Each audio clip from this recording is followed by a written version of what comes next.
한밤중이었습니다. 달빛만이 산길을 비추고 있었습니다. 정순덕은 약초 바구니를 들고 산길을 올랐습니다. 68세의 나이에도 허리는 곧았고 발걸음은 단단했습니다. 40년간 한약방을 운영하며 이 산을 수백 번도 더 올랐던 길이었습니다. 오늘따라 더덕이 필요했습니다. 단골 환자 김 여사의 기침이 심해졌다는 전화를 받았기 때문이었습니다. 산 중턱쯤 올랐을 때였습니다. 덤불이 흔들렸습니다. 순덕은 걸음을 멈췄습니다. 심장이 두근거렸습니다. 야생 멧돼지일까? 손에 든 등산 스틱을 꽉 쥐었습니다. 그런데 덤불 사이로 보인 것은 검은 털이 아니었습니다. 새하얀 무언가가 움직이고 있었습니다. 숨이 멎었습니다. 이야기가 시작되기 전에 구독과 좋아요 부탁드립니다. 소중한 관심은 저에게 큰 힘이 됩니다. 거대한 백호가 덤불을 헤치고 나타났습니다. 체격은 소만큼 컸고 털은 눈처럼 새하였습니다. 그리고 그 눈, 청색 눈동자가 달빛을 받아 빛나고 있었습니다. 순덕은 뒷걸음질 쳤습니다. 발이 돌부리에 걸렸습니다. 그대로 넘어졌습니다. 약초 바구니가 굴러떨어졌습니다. 백호가 천천히 다가왔습니다. 발소리조차 들리지 않았습니다. 마치 구름 위를 걷는 것처럼 조용했습니다. 도망칠 수도 없었습니다. 다리에 힘이 풀렸습니다. 백호는 순덕 앞 2m 지점에서 멈췄습니다. 그리고 고개를 숙이며 순덕의 눈을 똑바로 바라봤습니다. 눈이 마주쳤습니다. 세상이 멈췄습니다. 청색 눈동자 속으로 빨려 들어가는 기분이었습니다. 동공이 확대되며 그 안에서 무언가가 보이기 시작했습니다. 30년 전 한약방 뒷마당 7살 난 딸 민지가 울고 있었습니다. 엄마, 엄마. 검은 차가 민지를 싣고 떠나갔습니다. 자신이 땅바닥에 주저앉아 통곡하는 모습이 보였습니다. 이게 뭐지? 왜 내 기억이 보이는 거지? 백호의 청색 눈동자가 더 크게 보였습니다. 5초가 영원처럼 느껴졌습니다. 그때 백호가 앞발을 들었습니다. 발톱이 달빛에 반짝였습니다. 순덕은 본능적으로 팔로 얼굴을 가렸습니다. 날카로운 무언가가 왼쪽 손목을 스쳤습니다. 뜨거웠습니다. 하지만 아프진 않았습니다. 백호가 뒤로 물러났습니다. 그리고 숲속으로 사라졌습니다. 마치 처음부터 없었던 것처럼 흔적도 남기지 않았습니다. 순덕은 그 자리에 쓰러졌습니다. 의식이 흐려졌습니다. 다음 날 아침이었습니다. 새소리에 눈을 떴습니다. 온몸이 뻐근했습니다. 목이 바짝 말라 있었습니다. 여기가 어디지? 주변을 둘러봤습니다. 산길이었습니다. 약초 바구니가 옆에 굴러져 있었습니다. 천천히 몸을 일으켰습니다. 어젯밤 일이 떠올랐습니다. 백호, 청색 눈동자, 손목을 봤습니다. 왼쪽 손목 안쪽에 희미한 흰색 선 4개가 평행하게 나 있었습니다. 1cm 간격으로 정확히 일렬로 배치된 흰 선, 발톱 자국이었습니다. 손가락으로 만져봤습니다. 볼록하지도 움푹하지도 않았습니다. 마치 문신처럼 피부에 새겨져 있을 뿐이었습니다. 이게 꿈이었을까? 하지만 손목의 흉터는 너무나 선명했습니다. 집으로 돌아왔습니다. 한약방 문을 열자 며느리 박은희가 마당에서 빨래를 널고 있었습니다. 42세의 은희는 늘 그랬듯 날카로운 표정이었습니다. 어머님, 어디 갔다 오세요? 아침도 안 드시고. 산에 약초 좀 캐러 갔었다. 순덕은 대충 대답하고 안방으로 들어가려 했습니다. 어머님, 은희가 불렀습니다. 순덕이 돌아봤습니다. 눈이 마주쳤습니다. 그 순간이었습니다. 손목의 흰 흉터가 은은하게 빛났습니다. 뜨거운 기운이 손목에서 온몸으로 퍼져나갔습니다. 은희의 눈동자가 확대됐습니다. 그 안에서 장면이 펼쳐지기 시작했습니다. 10년 전, 이 한약방 안방, 은희가 서랍을 뒤지고 있었습니다. 주변을 살피며 조심스럽게 지갑을 꺼냈습니다. 그 안에서 10,000원짜리 지폐 5장을 빼냈습니다. 순덕의 지갑이었습니다. 은희가 돈을 주머니에 넣고 서랍을 닫았습니다. 그리고 아무 일 없다는 듯 밖으로 나갔습니다. 순덕은 비명을 삼켰습니다. 다리가 휘청거렸습니다. 어머님, 괜찮으세요? 은희가 다가왔습니다. 순덕은 황급히 눈을 피했습니다. 아무것도 아니다. 그냥 어지러워서. 무리하지 마시고 좀 쉬세요. 은희는 그렇게 말하고 다시 빨래를 널었습니다. 순덕은 비틀거리며 안방으로 들어갔습니다. 문을 닫자마자 주저앉았습니다. 손목을 봤습니다. 흰 흉터는 여전히 희미하게 남아 있었지만 더 이상 빛나지 않았습니다. 방금 본 것은 뭐였을까? 은희가 내 돈을 훔쳤다는 거? 10년 전 일을 지금 본 거? 아니면 내가 미친 걸까? 손이 떨렸습니다. 백호, 그 청색 눈동자, 그리고 손목의 흰 흉터. 혹시 이것 때문에 그런 걸까? 혹시 이제 사람의 비밀을 볼 수 있게 된 걸까? 가슴이 두근거렸습니다. 만약 정말 그렇다면, 만약 누군가의 과거를 볼 수 있다면, 30년 전 사라진 민지, 내 딸을 찾을 수 있지 않을까? 그날 밤 순덕은 잠을 이루지 못했습니다. 손목의 흰 흉터를 계속 만지작거렸습니다. 달빛에 비춰보니 희미하게 빛나는 것 같기도 했습니다. 백호가 준 것은 축복일까, 저주일까? 사람의 비밀을 본다는 것이 과연 좋은 일일까? 하지만 한 가지는 확실했습니다. 이 능력으로 딸을 찾을 수 있다면 그게 무엇이든 견딜 수 있다는 것. 창밖을 봤습니다. 멀리 산 능선이 보였습니다. 저 어딘가에 백호가 있을까? 다시 나타날까? 순덕은 손목을 쓸어내렸습니다. 내일부터 시작이다. 이 능력을 시험해 볼 때가 왔다. 민지야, 엄마가 반드시 너를 찾을게. 일주일이 지났습니다. 순덕은 조심스럽게 사람들을 관찰했습니다. 하지만 일부러 눈을 마주치지 않으려 애썼습니다. 무엇을 보게 될지 두려웠습니다. 특히 아들 우진의 눈은 절대 보지 않으려 했습니다. 아들의 비밀까지 알고 싶지 않았습니다. 한약방 문이 열렸습니다. 안녕하세요. 낯선 여성의 목소리였습니다.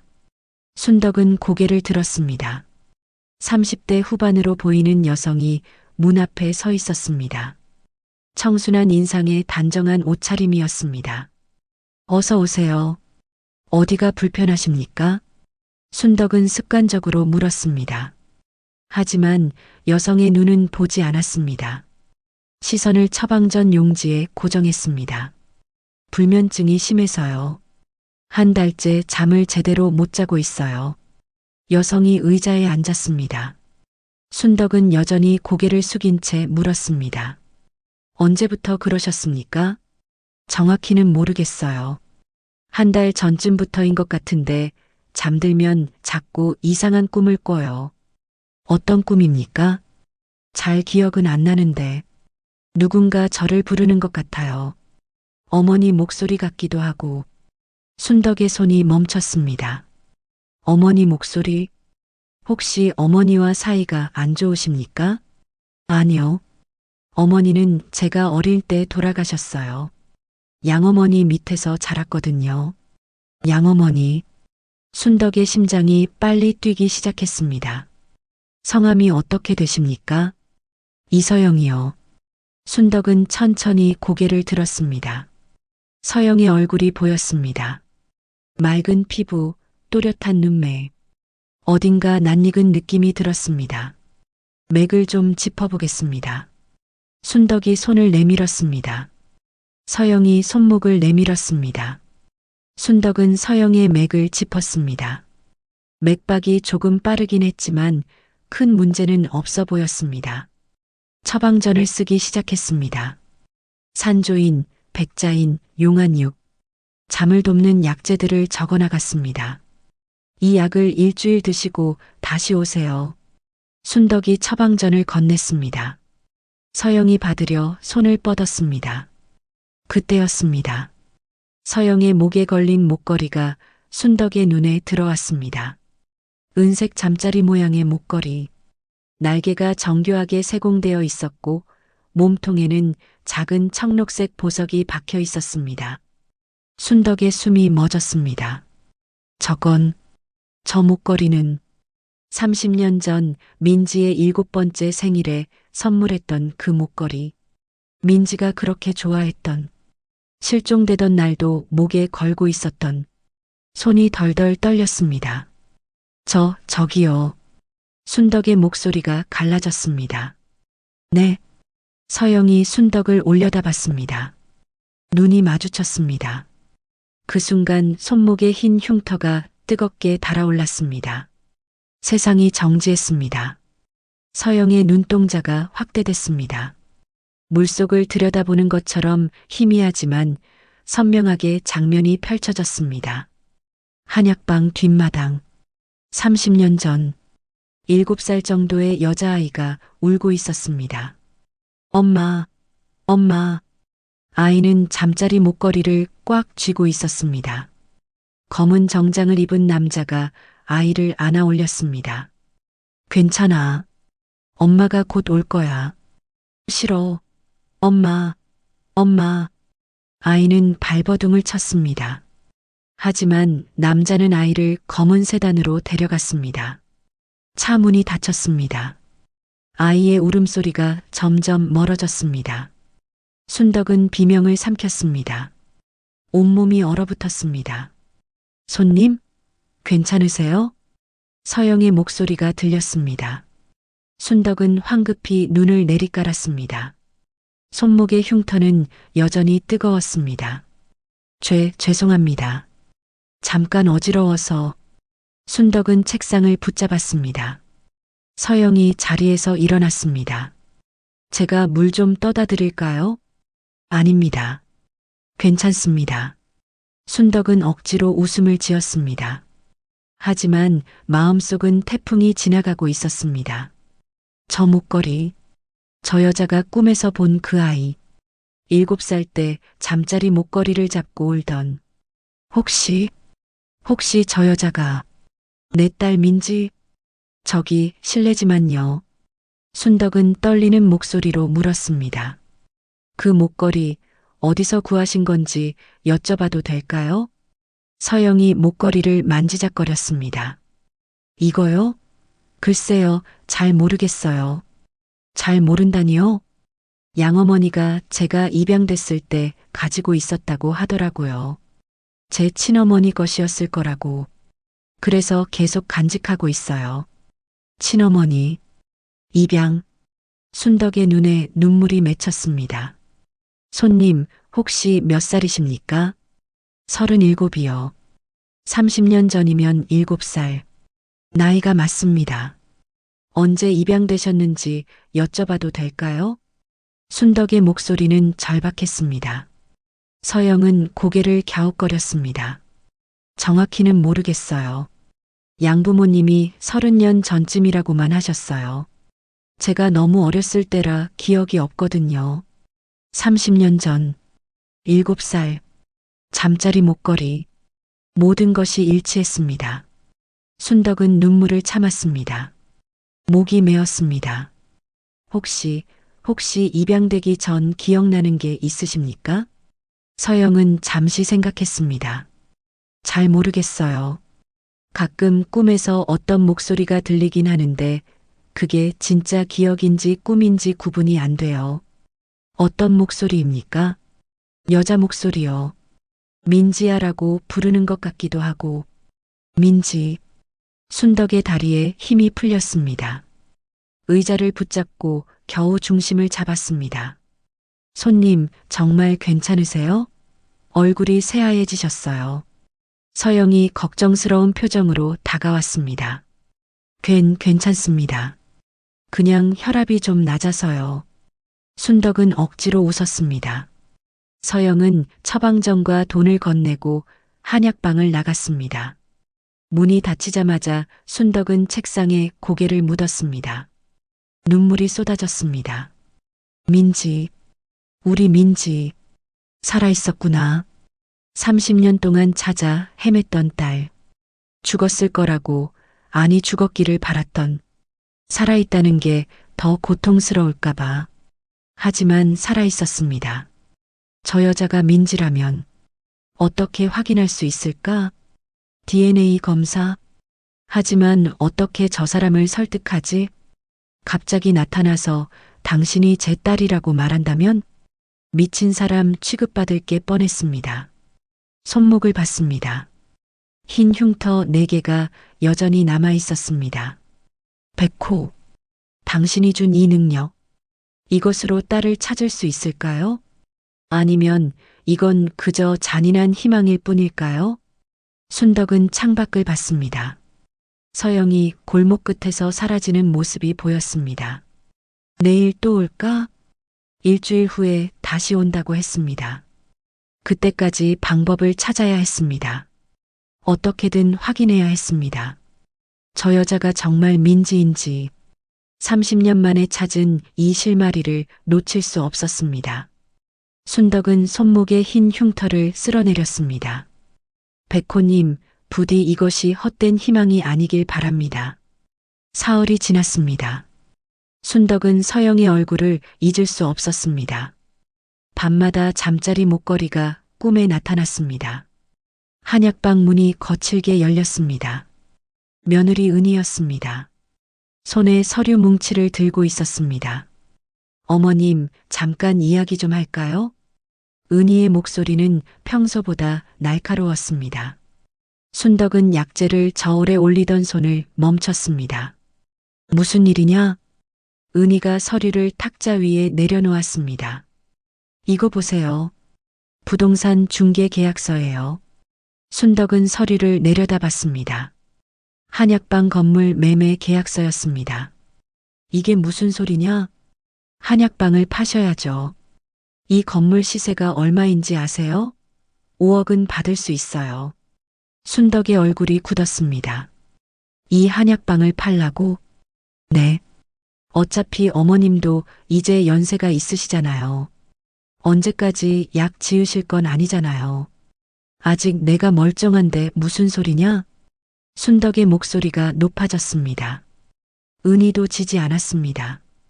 우진이 회사 사정도 안 좋고 애들 학원비도 만만치 않아요. 이 건물만 팔면 당분간은 숨통이 트이는데 이 한약방은 너희 아버지가 평생 일군 곳이다. 시아버지는 돌아가셨잖아요. 은희가 소리쳤습니다. 돌아가신 사람 생각해서 우리가 굶어 죽으란 말이에요? 현실 좀 보세요. 순덕의 손이 떨렸습니다. 나가거라. 어머님, 나가라고 했다. 순덕이 버럭 소리쳤습니다. 은희도 목소리를 높였습니다. 어머님은 항상 이래요. 자기 생각만 하시고 우리는 생각도 안 하시고 40년을 지켜온 한약방을 돈 때문에 팔 수는 없다. 돈이 없으면 아무것도 못해요. 이 동네도 다 재개발된다고요. 어차피 팔아야 할 거면 지금 파는 게 낫죠. 두 사람은 마주서서 소리를 질렀습니다. 그때 은희가 한 발짝 다가서며 말했습니다. 도대체 왜 이렇게 이 건물에 집착하세요? 민지 때문이에요?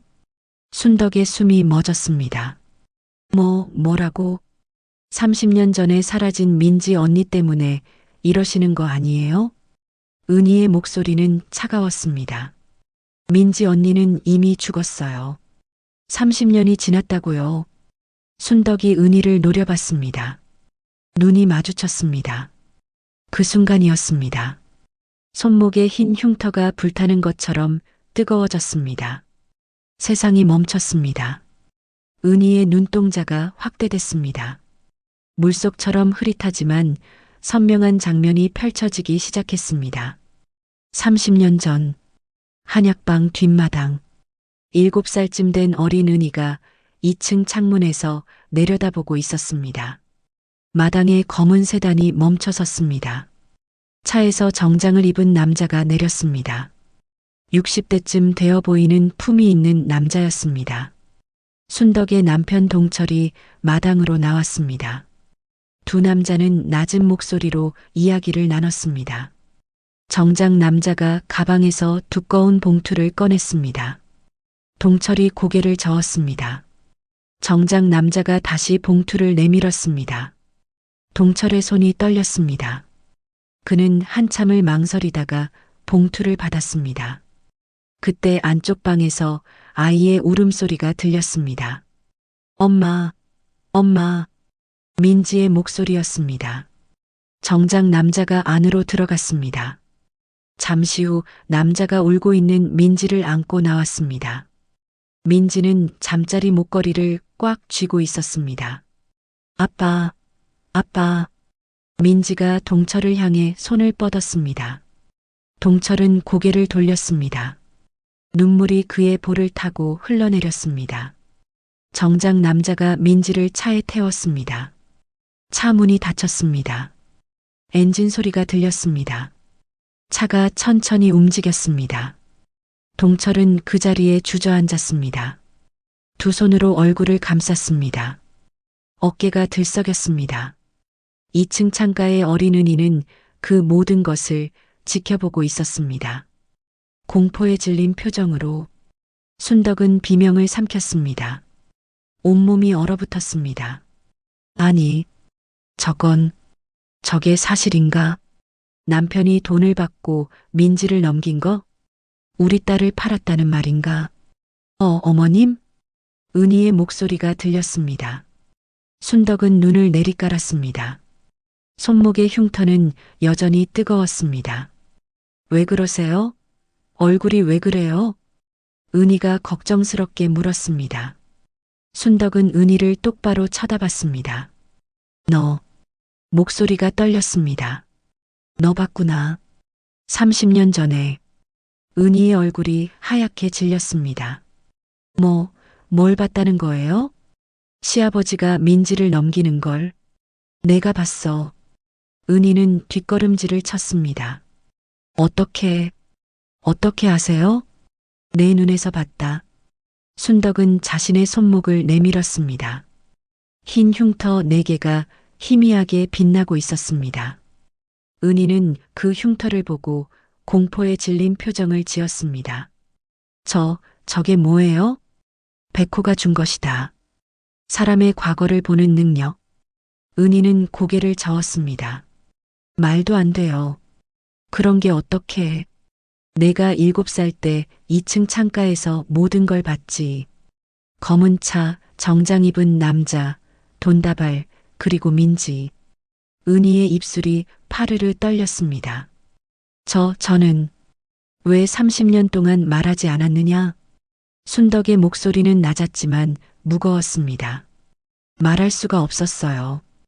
은희의 눈에 눈물이 맺혔습니다. 저도 어렸어요. 무슨 일인지 정확히 몰랐고 나중에 커서 생각해보니 너무 무서웠어요. 무서우면 말을 했어야지. 말하면 집안이 무너질 것 같았어요. 시아버지는 돌아가셨고 어머님은 30년 동안 딸을 찾으셨잖아요. 은희가 울먹였습니다. 진실을 말하면 어머님이 어떻게 될지 생각만 해도 끔찍했어요. 순덕은 비틀거렸습니다.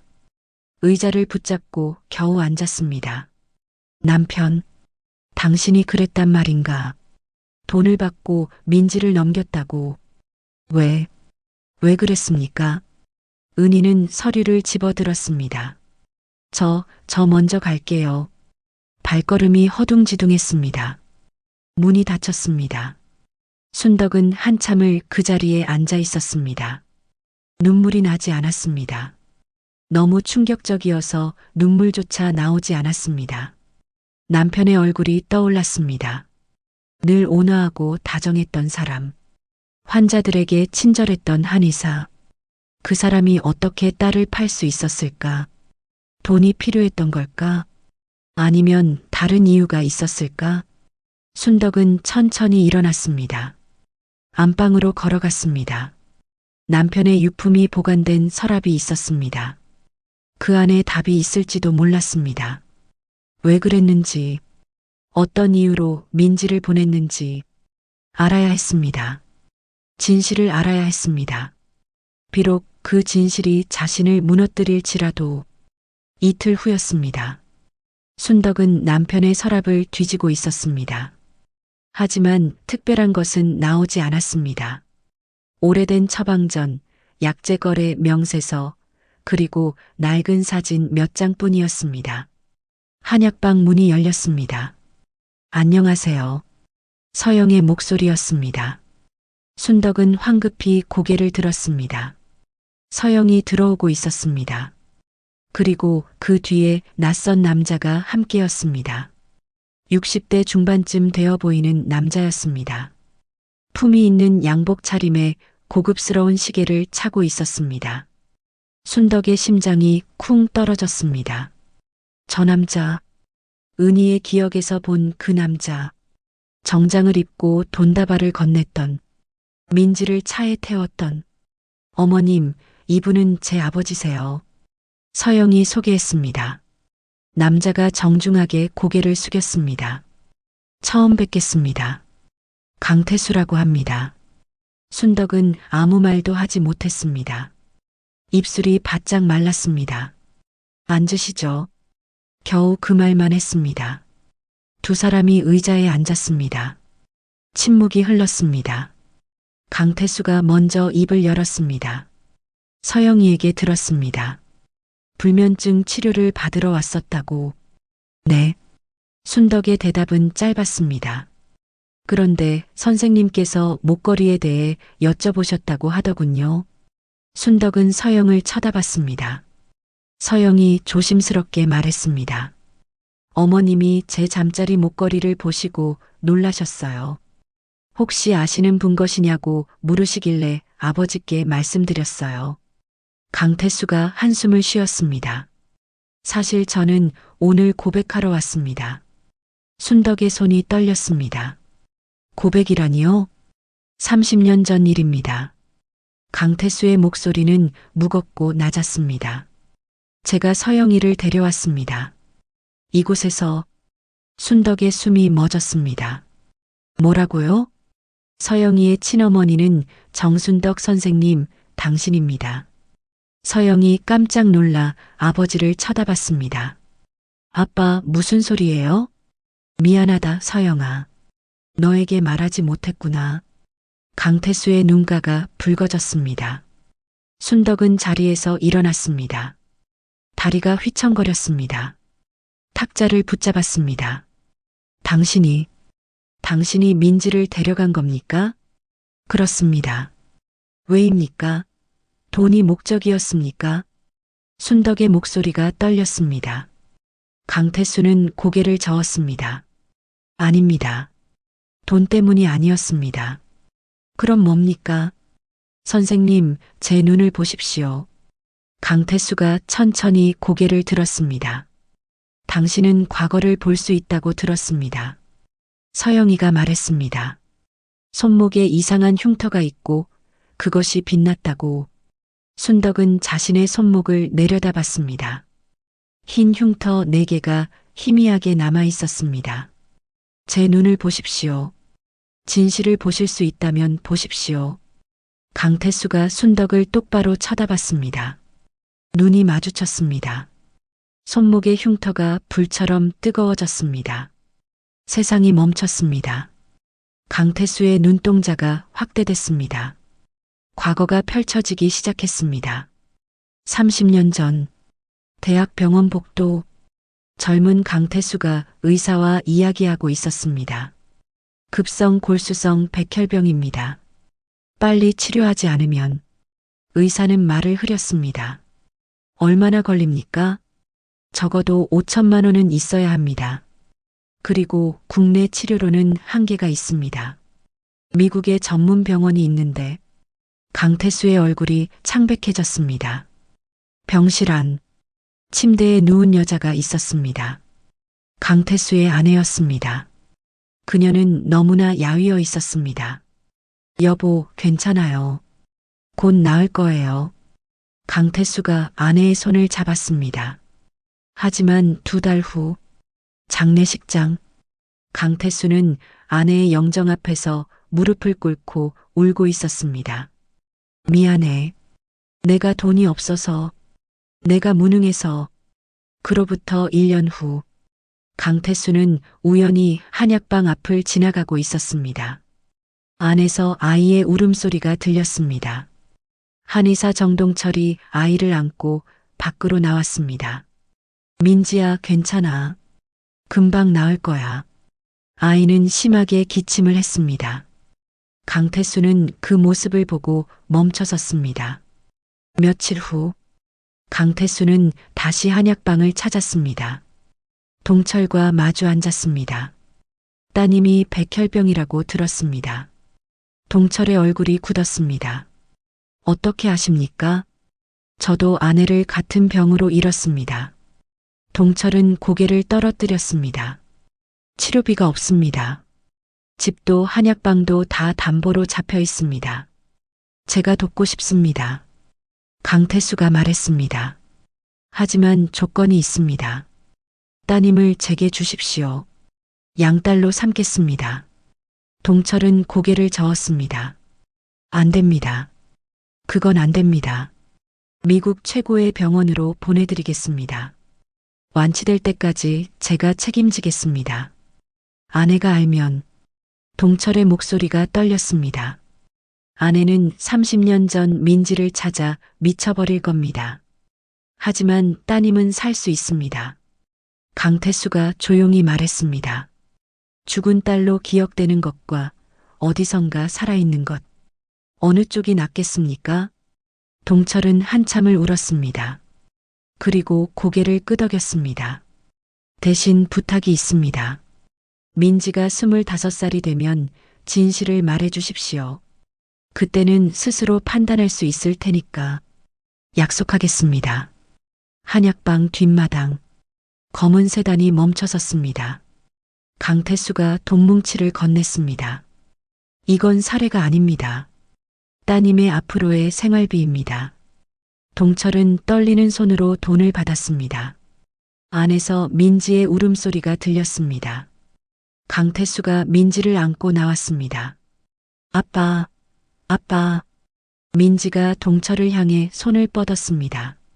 동철은 고개를 돌렸습니다. 눈물이 그의 뺨을 타고 흘렀습니다. 미안하다, 민지야. 아빠가 무능해서. 차가 떠났습니다. 동철은 그 자리에 주저앉아 통곡했습니다. 순덕은 비명을 참았습니다. 눈물이 쏟아졌습니다. 그래서 그랬던 거였구나. 남편은 딸을 팔려던 게 아니었다. 딸을 살리려고 했던 것이다. 선생님, 강태수의 목소리가 들렸습니다. 순덕은 눈을 떴습니다. 강태수는 눈가를 닫고 있었습니다. 민지는 완치됐습니다. 정말입니까? 순덕의 목소리가 떨렸습니다. 미국에서 3년간 치료받았습니다. 완전 관해를 잃었습니다. 지금은 건강합니다. 서영이 아버지의 손을 잡았습니다. 그럼 저는 정말 민지인가요? 강태수가 고개를 끄덕였습니다. 그렇다. 내 본명은 정민지다. 순덕은 서영을 바라봤습니다. 민지, 우리 민지, 30년 만에 다시 만난. 왜 말하지 않으셨습니까? 순덕이 물었습니다. 당신 남편과 약속했습니다. 민지가 25살 되면 진실을 밝히기로. 하지만 강태수는 말을 멈췄습니다. 하지만 3년 전 정동철 선생님이 돌아가셨다는 소식을 들었습니다. 그리고 망설였습니다. 지금 진실을 말하는 것이 옳은지. 순덕은 고개를 떨어뜨렸습니다. 남편, 당신은 혼자 그 비밀을 안고 떠난 거였군요. 나에게 말하지 못한 채. 왜 말하지 않았습니까? 왜 혼자 감당하려 했습니까? 손목의 흉터를 내려다봤습니다. 흰선 4개는 이제 빛을 잃고 있었습니다. 백호, 당신이 보여준 진실. 이것이 축복입니까? 저주입니까? 하지만 한 가지는 확실했습니다. 딸은 살아 있었습니다. 건강하게, 아름답게 자라 있었습니다. 그것만으로도 충분했습니다. 강태수와 서영이 돌아간 후였습니다. 순덕은 안방에 홀로 앉아 있었습니다. 민지가 살아있다는 사실, 남편이 딸을 살리기 위해 했던 선택, 모든 것이 머릿속에서 뒤엉켰습니다. 남편의 영정 사진을 바라봤습니다. 온화하게 웃고 있는 얼굴이었습니다. 여보, 목소리가 떨렸습니다. 왜 말하지 않았어요? 왜 혼자 감당하려 했어요? 대답은 없었습니다. 순덕은 천천히 일어났습니다. 남편의 서재로 향했습니다. 3년 전 남편이 세상을 떠난 후 한 번도 제대로 정리하지 못했던 곳이었습니다. 책장에는 오래된 의학서들이 가득했습니다. 책상 위에는 먼지가 쌓여 있었습니다. 서랍을 하나씩 열어봤습니다. 대부분 처방전과 약재 관련 서류들이었습니다. 맨 아래 서랍은 잠겨 있었습니다. 순덕은 열쇠를 찾기 시작했습니다. 책상 구석구석을 뒤졌습니다. 작은 열쇠 하나가 책 사이에서 떨어졌습니다. 손이 떨렸습니다. 열쇠를 서랍 구멍에 넣었습니다. 돌렸습니다. 찰칵. 서랍이 열렸습니다. 안에는 낡은 가죽 다이어리 한 권이 들어 있었습니다. 순덕은 조심스럽게 다이어리를 꺼냈습니다. 표지에 먼지가 수북했습니다. 첫 장을 펼쳤습니다. 1995년 3월 5일. 남편의 필체였습니다. 오늘 민지를 보냈다. 강태수 시차에 태워보냈다. 민지는 울고 있었다. 나를 부르며 손을 뻗었다. 하지만 돌아볼 수 없었다. 순덕의 눈에 눈물이 맺혔습니다. 다음 장을 넘겼습니다. 순덕이에게 말할 수가 없다. 어떻게 말하겠는가. 딸을 다른 사람에게 보냈다고.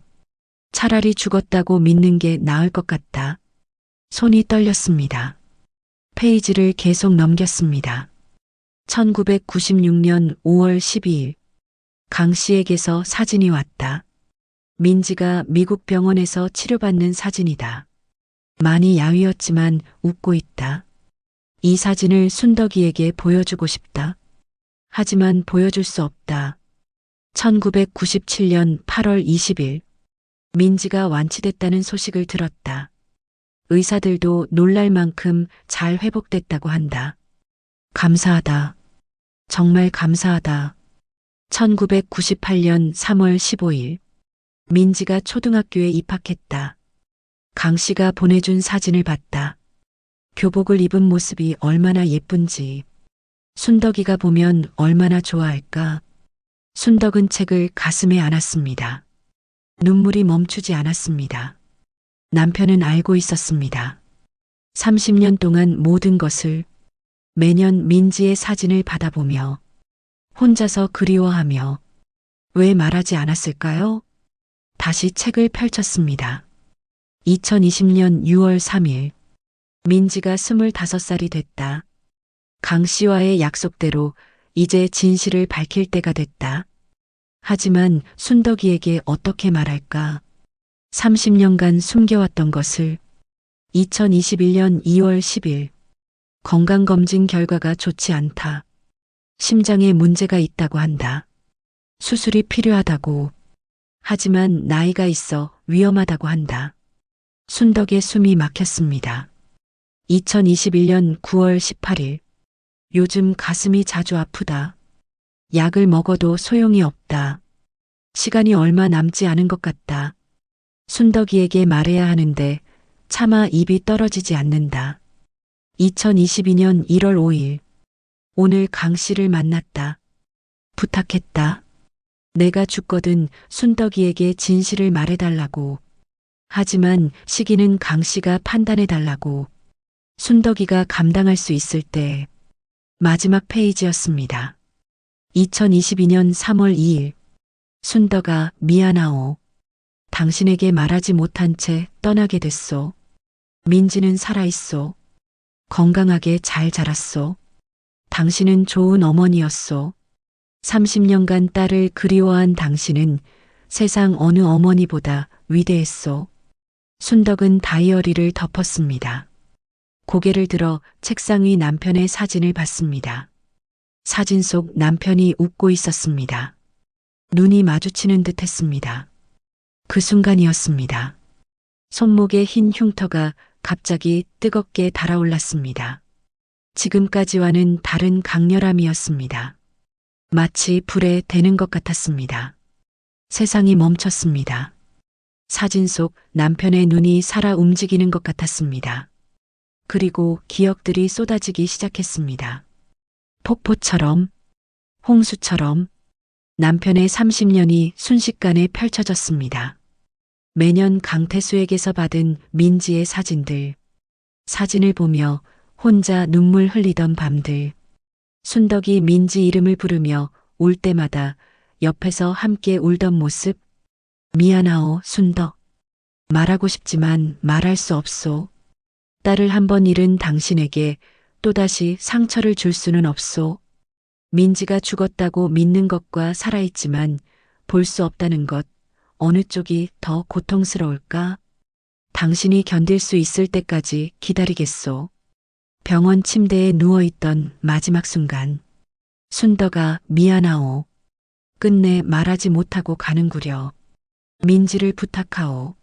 언젠가 다시 만나게 해주시오. 환영이 끝났습니다. 순덕은 바닥에 주저앉았습니다. 온몸에 힘이 풀렸습니다. 여보, 당신은 30년간 혼자 그 고통을 견뎌왔군요. 딸을 그리워하면서도 나에게 말하지 못한 채. 순덕은 다시 서랍을 들여다봤습니다. 깊숙한 곳에 작은 나무 상자가 있었습니다. 꺼내서 열었습니다. 안에는 사진들이 가득했습니다. 민지의 성장 사진이었습니다. 7살부터 시작해서 37살까지 매년 한 장씩, 총 30장의 사진.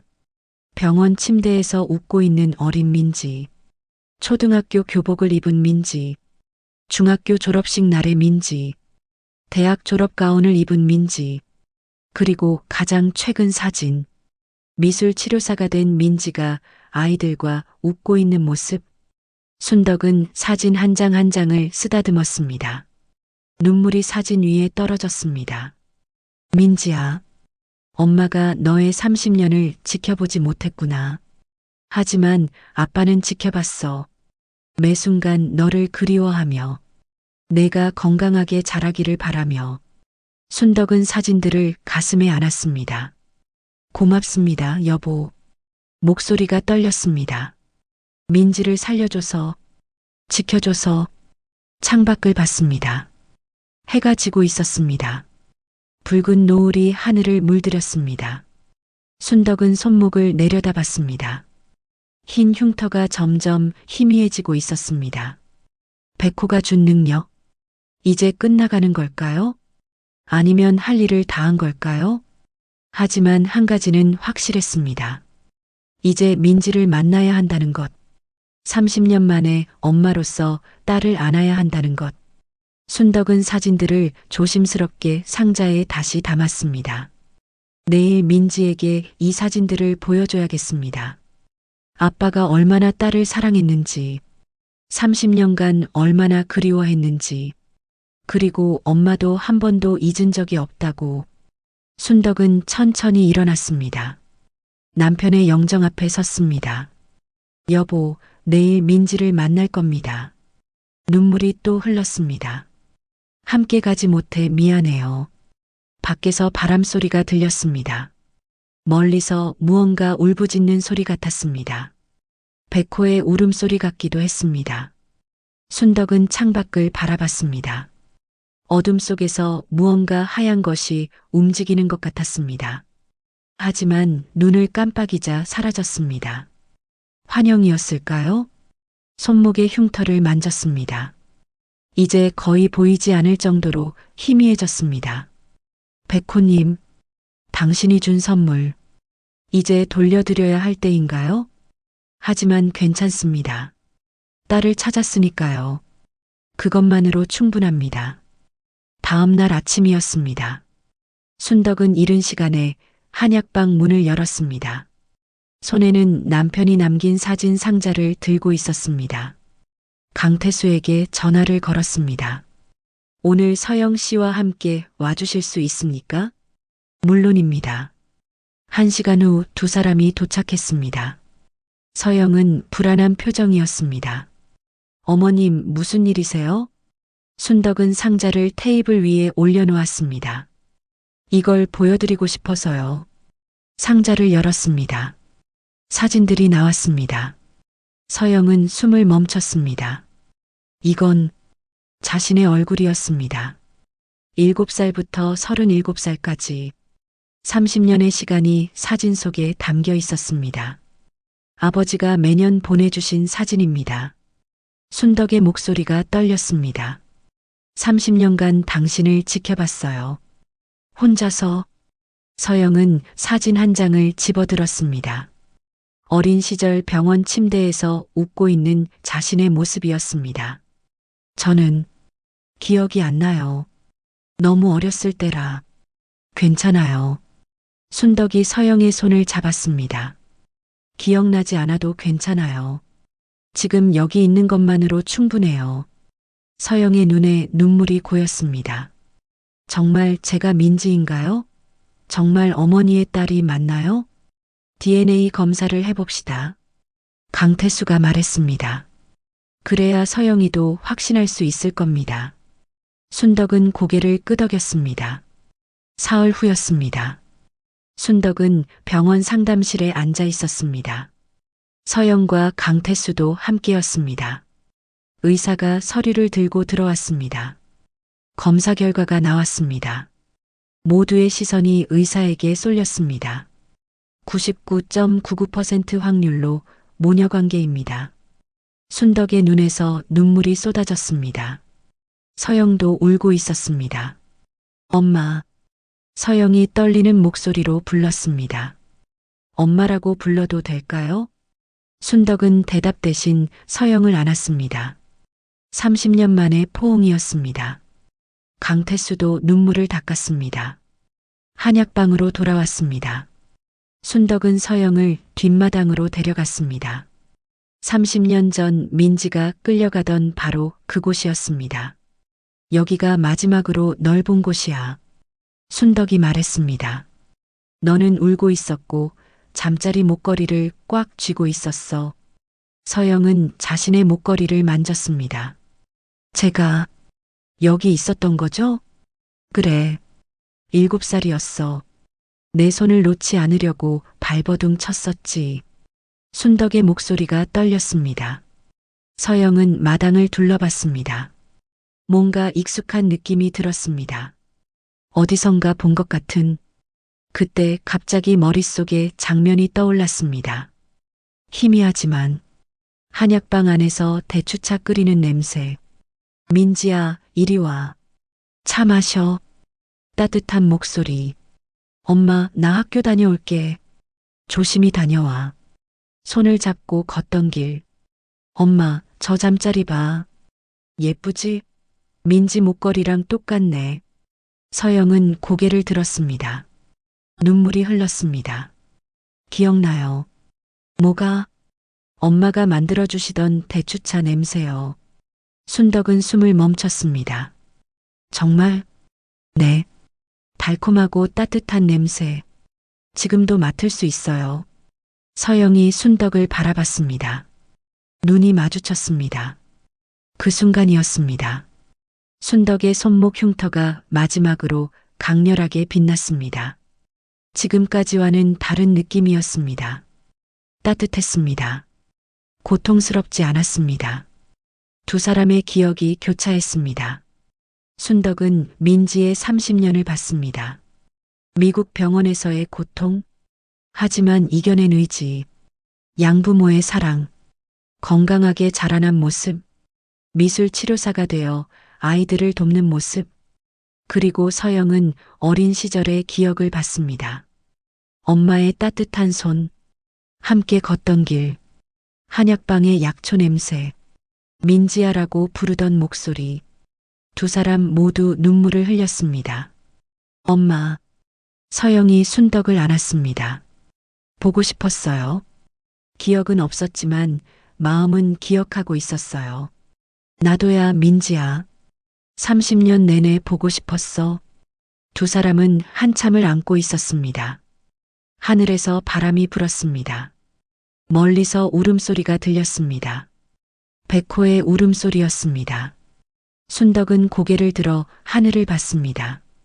구름 사이로 무언가 하얀 것이 보이는 듯 했습니다. 하지만 곧 사라졌습니다. 손목을 내려다봤습니다. 흰 흉터 4개가 천천히 사라지고 있었습니다. 마치 처음부터 없었던 것처럼. 백호님, 고맙습니다. 순덕은 마음속으로 말했습니다. 당신이 준 능력으로 딸을 찾았습니다. 이제 돌려드립니다. 흉터는 완전히 사라졌습니다. 깨끗한 손목만 남았습니다. 그날 저녁 은희가 한약방을 찾아왔습니다. 손에는 아무것도 들지 않았습니다. 어머님, 은희는 문턱에서 무릎을 꿇었습니다. 죄송합니다. 30년간 침묵했던 것, 건물을 팔려고 했던 것, 모두 용서해 주세요. 순덕은 은희를 일으켰습니다. 괜찮다. 너도 두려웠을 거야. 민지 언니를 만나고 싶어요. 사과하고 싶어요. 안방에서 서영이 나왔습니다. 은희 씨, 서영이 먼저 손을 내밀었습니다. 저를 기억해 주셔서 감사해요. 덕분에 엄마를 만날 수 있었어요. 은희는 그 손을 잡고 울었습니다. 아들 우진도 퇴근 후 찾아왔습니다. 누나. 우진은 서영을 보자 눈물을 흘렸습니다. 어렸을 때 기억나? 누나가 나한테 그림 그려주던 거. 우진아. 서영이 동생을 안았습니다. 이제 다시 가족이야. 그날 밤 가족 모두가 한약방 거실에 모였습니다. 순덕이 대추차를 끓였습니다. 민지가 어렸을 때 좋아하던 차였습니다. 민지야, 마셔봐. 서영은 차를 한 모금 마셨습니다. 눈을 감았습니다. 이 맛이에요. 제가 기억하던. 모두가 웃었습니다. 강태수도 함께 자리했습니다. 감사합니다, 선생님. 순덕이 강태수에게 말했습니다. 민지를 살려주시고 30년간 잘 키워주셔서 제가 더 감사합니다. 민지 덕분에 제 삶이 의미 있었습니다. 남편의 영정 앞에 차를 올렸습니다. 여보, 민지가 왔어요. 우리 딸이 돌아왔어요. 순덕의 목소리는 떨렸지만 행복했습니다. 이제 편히 쉬세요. 걱정 마세요. 한 달 후였습니다. 한약방 옆 빈 상가에 미술치료실이 문을 열었습니다. 서영이 개업한 곳이었습니다. 간판에는 민지 미술치료실이라고 적혀 있었습니다. 순덕은 한약방을 계속 운영했습니다. 이제 딸과 함께였습니다. 한약방에서 몸을 치료하고 옆 치료실에서 마음을 치료했습니다. 어느 날 순덕은 홀로 산을 올랐습니다. 30년 전 백호를 만났던 그 약초밭이었습니다. 달빛이 산길을 비쳤습니다. 약초밭에 도착했습니다. 조용했습니다. 순덕은 그 자리에 섰습니다. 손목을 내려다봤습니다. 흉터는 완전히 사라졌습니다. 백호님, 목소리가 고요한 산에 울렸습니다. 고맙습니다. 당신이 준 능력으로 딸을 찾았습니다. 바람이 불었습니다. 나뭇잎이 흔들렸습니다. 저주가 아니었습니다. 축복이었습니다. 덤불이 흔들렸습니다. 순덕은 숨을 멈췄습니다. 하얀 그림자가 보였습니다. 백호였습니다. 30년 전보다 더 크고 위엄 있었습니다. 청색 눈동자가 달빛을 받아 빛났습니다. 백호는 천천히 순덕에게 다가왔습니다. 순덕은 무릎을 꿇었습니다. 고개를 숙였습니다. 백호가 코를 순덕의 손목에 가져다 댔습니다. 따뜻한 숨결이 느껴졌습니다. 그리고 천천히 물러났습니다. 숲으로 들어가기 전 백호는 마지막으로 순덕을 돌아봤습니다. 눈이 마주쳤습니다. 하지만 이번에는 아무 환영도 보이지 않았습니다. 그저 평온함만 느껴졌습니다. 백호가 고개를 끄덕이는 것 같았습니다.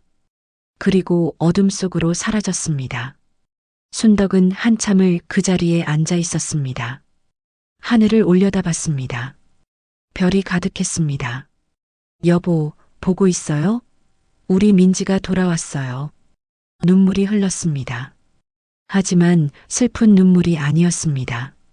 이제 우리 가족이 다시 완성됐어요. 산을 내려왔습니다. 한약방 불빛이 보였습니다.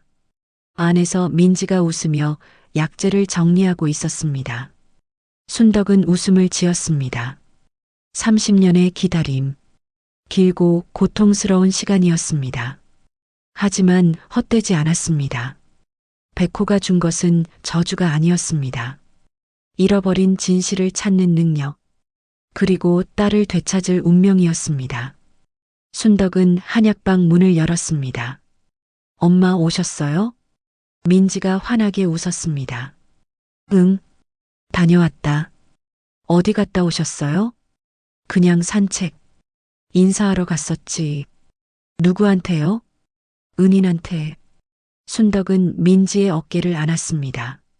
이제 집에 가자. 차 끓여줄게. 대추차요? 그래, 내가 좋아하는 대추차. 두 사람은 함께 안방으로 들어갔습니다. 창밖으로 달빛이 비쳤습니다. 멀리 산 능선 위로 하얀 그림자가 움직였습니다. 백호였습니다. 산 정상에 서서 마을을 내려다보고 있었습니다. 그리고 천천히 고개를 돌려 달을 향해 울음을 토했습니다. 길고 깊은 울음이었습니다. 축복의 노래였습니다. 백호는 어둠 속으로 사라졌습니다. 그리고 다시는 나타나지 않았습니다. 하지만 마을 사람들은 가끔 말했습니다. 보름달 뜨는 밤이면 산에서 하얀 빛이 보인다고. 그리고 그 빛을 본 사람에게는 기적이 일어난다고. 순덕과 민지의 이야기는 그렇게 전설이 되었습니다. 30년 만에 이루어진 모녀의 재회. 백호가 준 기적. 그리고 끝내 이겨낸 사랑의 힘. 한약방은 오늘도 문을 엽니다. 대추차 향기가 골목에 퍼집니다. 그리고 그 옆 미술치료실에서는 아이들의 웃음소리가 들립니다. 잃어버린 것을 되찾은 가족. 백호의 축복 아래 완성된 행복. 지금까지의 이야기가 어떠셨나요? 좋은 사연은 앞으로 계속됩니다. 끝까지 시청해 주셔서 감사합니다. 날씨가 아침 저녁으로 차네요. 건강들 유의하시고 이야기가 좋으셨다면 구독과 좋아요 부탁드립니다.